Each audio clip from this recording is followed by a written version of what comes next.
Hello everyone and welcome back to the layout. It's just a bit of a update on the progress so far.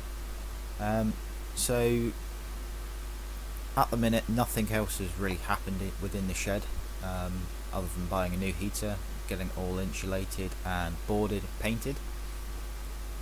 So what I have been doing is working on the track plan. So in front of us here we got what I'm planning on doing. So I've still got the two helixes.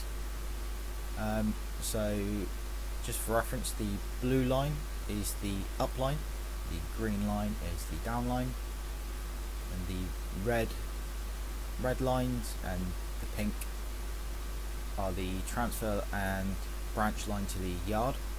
Although the pink section on this side is going to be on an incline.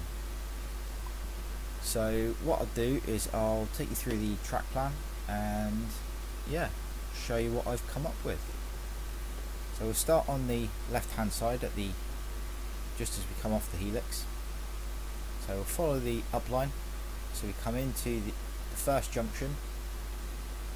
So we got a curved point and a straight point, through point, Y point, two single slips, and it's reversed on the other side. So this way I can come either straight across and straight up into the through line, which is platform 2, which is going to be the longest line that platform 2 and 3 are going to be the two longer lines. So again, we come across, we can come across off the slip on the single slip into platform 1, which is bi-directional, as is platform 4. So I can come in on the up line. You can use either platforms 1, 2 or 4. On the down lines you can use either 4, 3 or 1. So that gives me a little bit more operational flexibility. Plus it also gives me a chance to terminate trains and reverse them out of the station. Also gives me a chance to go into using the head shunt on the right hand side of the station, so this one over here, or allows me to come down the incline and into the depot area. So I've got, at the minute, this is just rough on this section, so we've got 1, 2, 3, 4, 5, 6 sidings for either freight or passenger stock. Then we come down, we've got this section here, or these two lines here, they'll probably be the fueling terminal. And then, so if you come back, we come into this head shunt and allow me to come into the 3 workshop lines. So yeah, that's what I've come up with so far. The upper level, I'm not 100% sure if I want to put a small depot in on top of the helix, which if I do, it'll be over on this helix here, because I've got my 2 Helgen class 128 DPUs, so I wouldn't mind using having a little like Royal Mail yard, because I also do have my 009 locomotive and a couple pieces of stock for that, which would be quite nice to integrate that into the main layout as well. So for point control, I've decided on using the Mega Points controllers. The fact that you can buy a 10-pack of servos for £20 online is a big factor into that. I know the entire system is expensive. It'll probably cost me in total about £500 to do all the point control. So that's with the actual Mega Points controllers, an additional couple of boards, and a few extra switches that I'm buying separately, because for this layout I also want to have it with automatic signals. So I'm going to be using the Heathcote signal chips, signal boards, which brings into the complexity of the 2 junctions. So for from the helixes and the upper level, is going to be pretty straightforward. Just connecting them straight up, and yeah, I'm thinking there's going to be 6 signals on the top. So one at the exit of each helix, one at the entrance to each helix, and one halfway along. On the lower level, so if we look at the upline at the minute on the left hand side, so roughly where this these two boards end, or this green board ends and the yellow board begins, I'm thinking of putting a small or a signal along that green board. Then I'm going to need 2 signals at each of the platforms in the main running direction, and then at platforms 1 and 4, 1 signal at the opposite end, and then another signal before the entrance of the helix going the other way. I'd also need to either put a mass sequencer or a reset switch or an IR.1 from Heathcote for when a train comes from platform 1 or 4 into the transfer siding on the right hand side of the station. Going to be having a mass sequencer partway down on the incline, probably just as it comes and starts to move back on itself, just purely because the fact I've got a signal completion, and there'll be one signal going up from the yard back onto the main running lines for the station,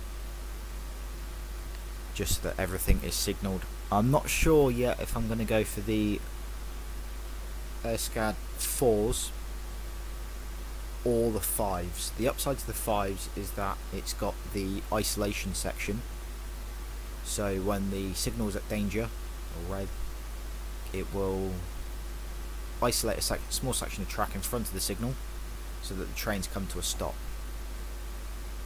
I'm not too concerned about DCC sound, because the only sound fitted locomotive I've got is my Network Rail new measurement train, Flying Banana. So that's the only one with sound, so that's not going to bother me too much. All the other stuff is just standard DCC, except if I have friends come over with their sound locomotives. So yeah, so I've even got a small area for my workbench, and underneath the main layout will just be general storage. But by putting the yard at a slight angle, it gives me much more room as an operating area, because if it was straight and going along the edge of the 2 helixes, I'd only really have this little area from where the B is here, or for the blue helix baseboard.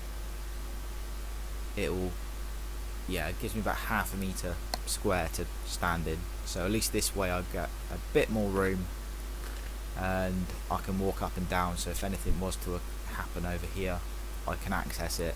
Same again, I can access over here. I've got a tiny little area there, but I can't see too many issues occurring on this gentle curve off the bottom of the helix. So one other thing I have done is I've mocked up the mimic panel. So if I bring that up to the webcam, so that's roughly the mimic panel.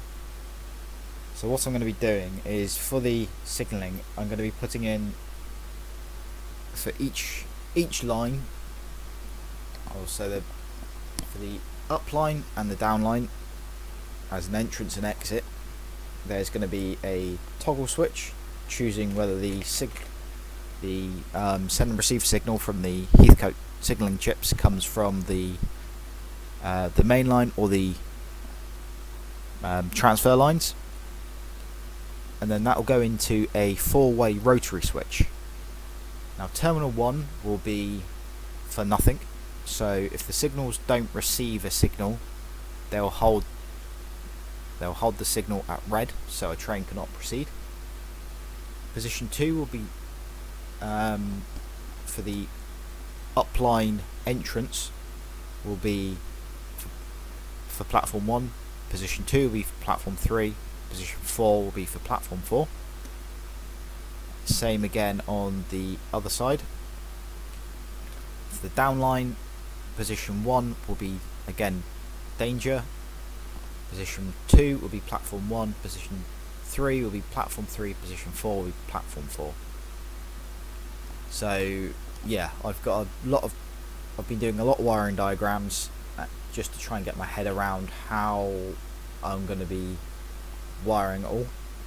The Mega Points control system isn't going to be too difficult. Plenty of videos online from Dave himself, manufacturer. So that's I'm quite confident and comfortable with wiring those up, because that's the system we also use at the 72A Model Club. So yeah, it's coming along. It's taken a little bit longer than what I would have liked, but what with moving house, Christmas, issues at work, it has been a slow progress, but I'm not in any rush because I'm not planning on moving for at least another 20 years yet. So yeah, hopefully this layout will be around for a while, and I want to get it built properly, nicely. So for that, I'm thinking for the framework of the layout, I'm going to be using 100mm fence posts. That might seem a bit overkill, especially as the baseboard at the back is going to be only half a metre wide. But I need to find a way that I can make the layout as stable as possible, but I also need to consider how I'm going to have the upper level supported. Now, because I've got the shed and I've insulated it with Eco Quilt, I can't really drill into the wall of the shed. So my thinking is I'm going to be using 20 or 25mm box section, steel or aluminium, depends on how much it costs, and then an L bracket. So that's going to be mounted to the back of the back leg of the lower level. So it'll raise up, so I'll only have a 20mm or 25mm ingress into the baseboard, which shouldn't be too much of a problem. Then what with being metal, it will support the upper level much better. My previous layout I was using 2x2s, and they cut in a bit. Going around the station was a bit awkward, so I'm roughly going to be having the legs every 4 feet.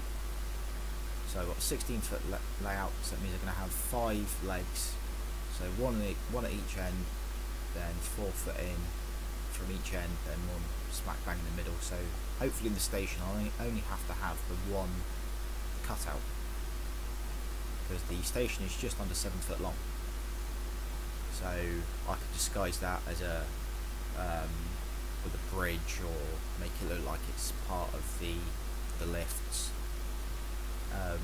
So yeah, so that's my thinking on it so far. And yeah, so if I go down here, this is what I mean by the switches.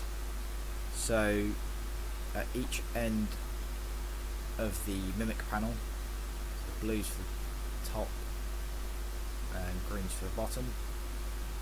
So upline's the blue, downline's the green. So each end we can choose, are we going to receive a train from the main line or the transferred line with a toggle switch. Then into the rotary switch, which platform am I going to go in? Again, which platform am I coming out of? Where am I going? On the main or the transfer? Same on the downline, I'm coming from the transfer or the main. Which platform am I going to go into? Then which platform am I going to come out of?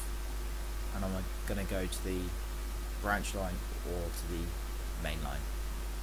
So that's the progress so far, folks, and hopefully Oh, these two switches as well. Sorry, I forgot to mention these two.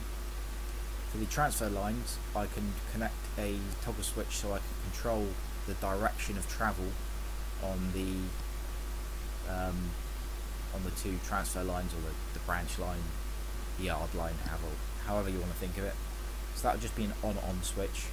So up, trains would be able to go in the up line direction, switch down, trains will be going in a down line direction.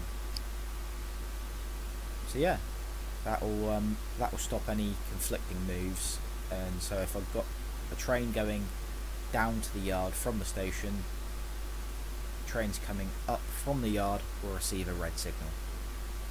And if I go to this one, this is roughly the layout for the mimic panel. So the pink dots are where the push buttons are going to go, and the orange dots are where the LEDs for the mega points control system are going to go.